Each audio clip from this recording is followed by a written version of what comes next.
Prep Radio, this is Chiara Nicoletti from the 35th Torino Film Festival. I'm in company of Ram Nehari, Moon, Shivat, Nitai Gvirtz, director and actors of Don't Forget Me, screening here in competition. Welcome. Thank you. Thank you. Thank you. Grazie. So first of all, Ram, how would you describe the film? Is it a cynical rom-com? It's a dark rom-com.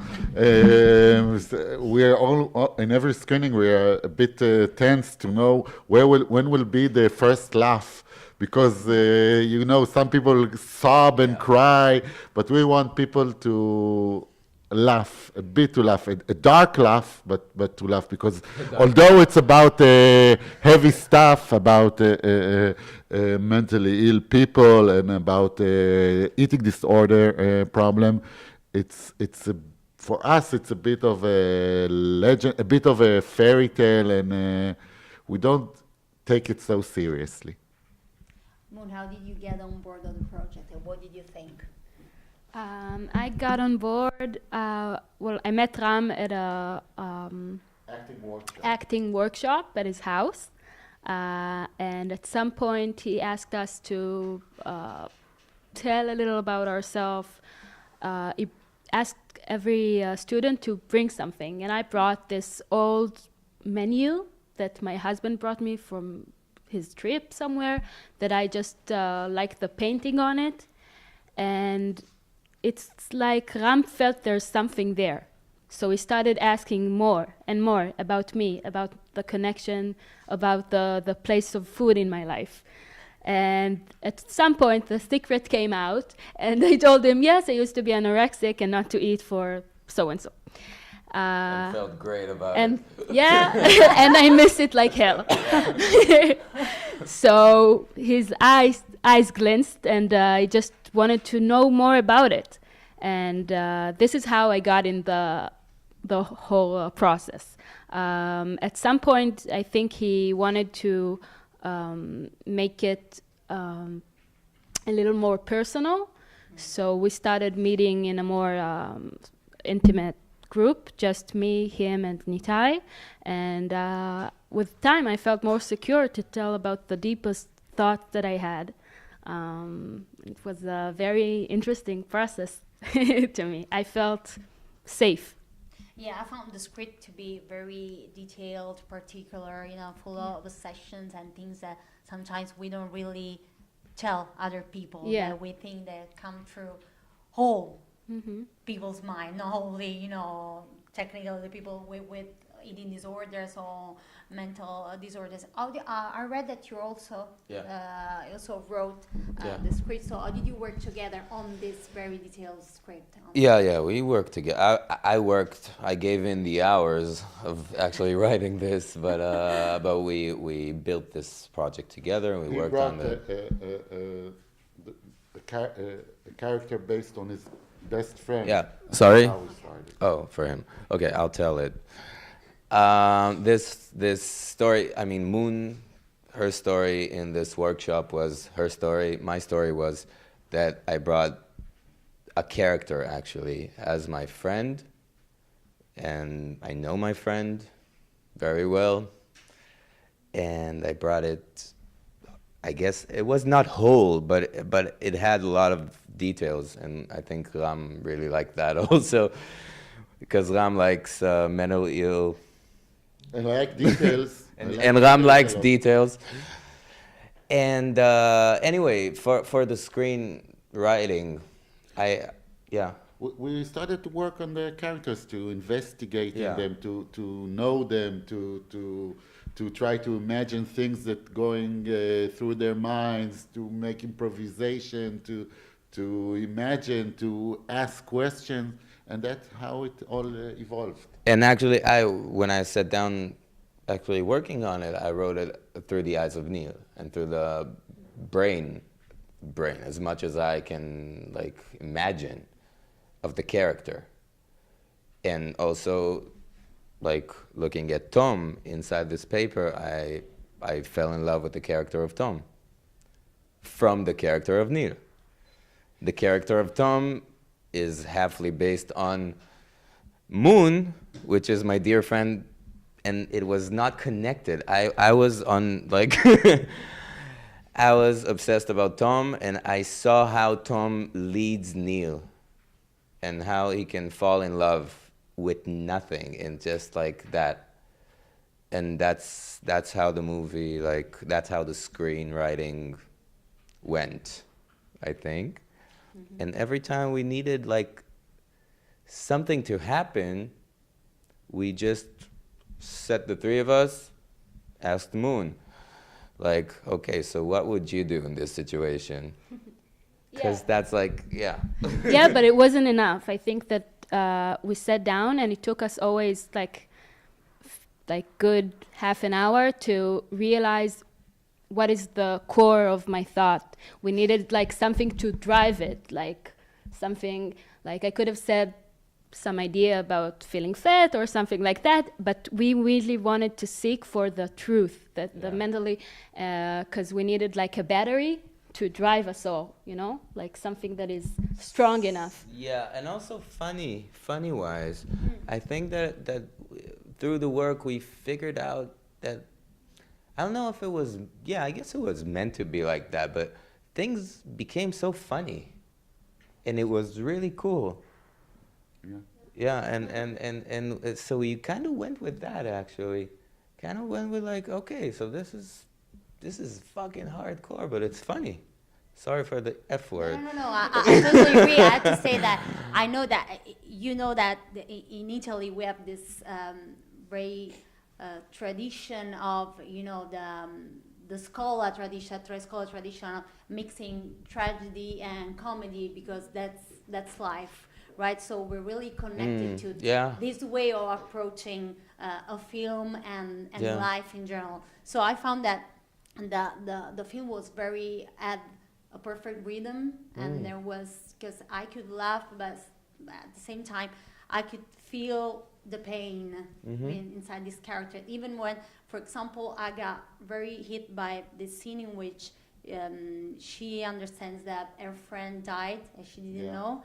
And she keeps smiling, and that's so painful at the same time. It's so weird and painful, that smile. Like she cannot avoid smiling, and she keeps doing that, and it was so weird for me to feel that. So I don't know if you agree, and how difficult was that?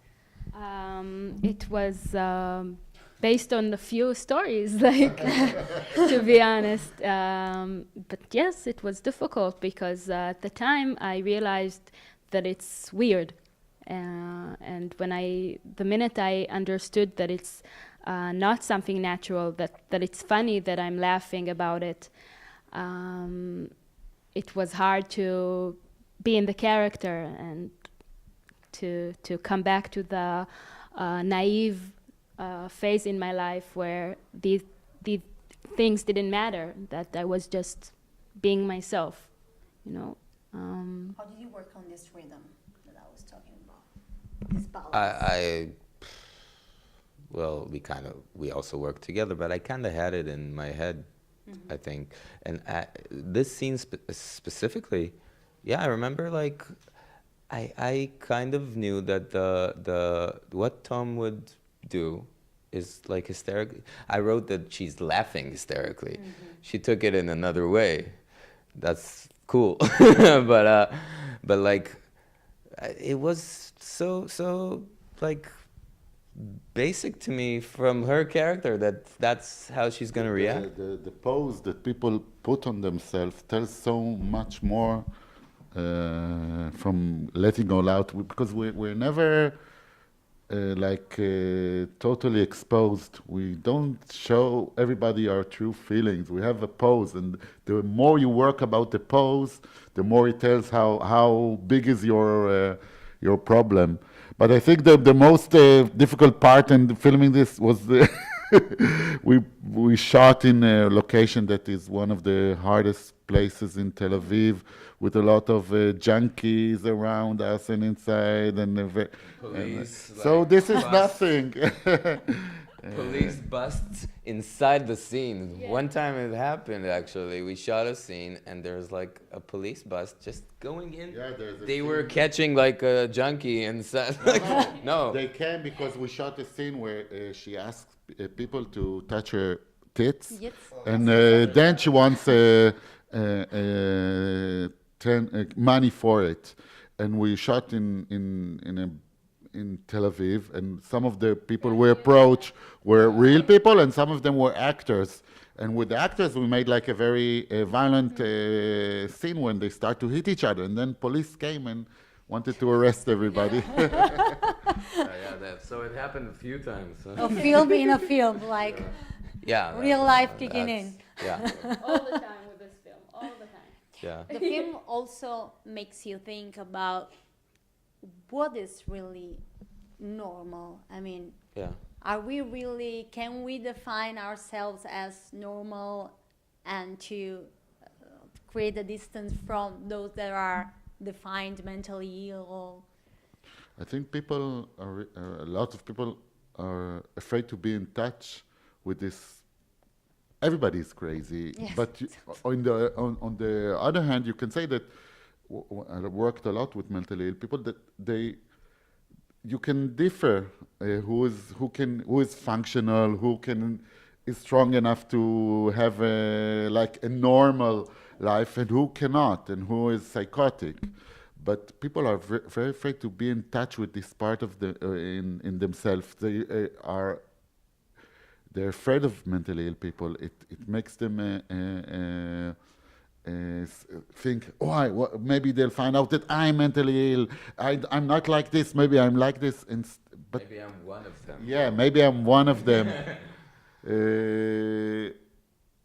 And we wanted to give a focus on people, about with the characters. It's specific characters. It's not mentally ill people. It's Neil and it's Tom and their stories, but it's sometimes people that are outcasts, that people don't want to see, that don't want to hear about them, and to give them not in a tragic way, not in a way that you pity on them, but try to be a full way, like to come through their own mind, how they see the reality, how the character of Tom sees and feels about anorexia and eating disorder, and about love, and how the character of Neil has big dreams, and he will fall, but he goes all the way, and to see the reality